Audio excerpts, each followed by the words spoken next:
Hello, Pastor Keith Hodges, and I want to welcome you to today's 3-minute leadership broadcast. And today I want to talk to you about overcoming the impossible. We want to begin a little 2-week series today just talking about how do we overcome the impossible. And if you're a pastor or a leader, you've probably made this statement before. It's impossible, right? It's impossible to get people to show up on time. It's impossible to get enough volunteers for the nursery. It's impossible to have enough funds to fulfill the vision that God has given us. And every day we are really confronted by impossible situations and opportunities. But I want to challenge your thinking over the next couple weeks. I want to give you this thought. The impossible is not impossible.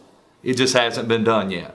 The impossible is not impossible, it just hasn't been done yet. Think about how many things in our world, in our lives, from our technology to scientific developments to natural challenges that have been overcome, things that 20 years ago we would have never thought possible are now common, ordinary, everyday place things. Why? Because the impossible is not impossible. It just hasn't been done. Look what Jesus said in Luke chapter 1 verse 37. He says, "For with God nothing will be impossible." And in Luke 18 verse 27, Jesus says, "The things that are impossible with men are possible with God." So let me give you this thought. You can do the impossible. You can do the impossible. You can do the things that the world says can't be done. You can overcome the challenges that maybe you in your own mind have thought are impossible to overcome. How are we going to do it? Well, it's really simple. You and I, we can do the impossible if we are willing to take our thoughts captive and make them obedient to Christ. Right? 2 Corinthians chapter 10 verse 5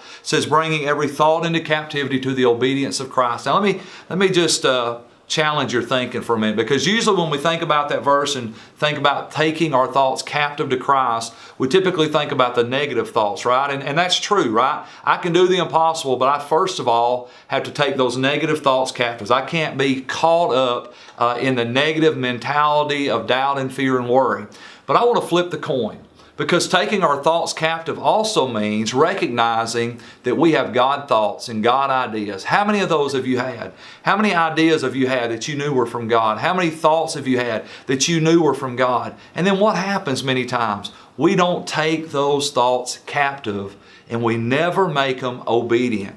We don't actually fulfill or act upon those thoughts. We say, man, that was a great idea. Man, that was a God idea. And what we fail to realize is that those thoughts and ideas that were from God, if we would take them captive and make them obedient, those thoughts become the keys to the impossible. Those thoughts become the keys for us doing what had never been done and obtaining what we had never obtained. Next week, I'm going to give you some practical tools on how to make this happen. But let's lay hold of the impossible. Let's do the impossible, because the impossible is not impossible. In Jesus' name.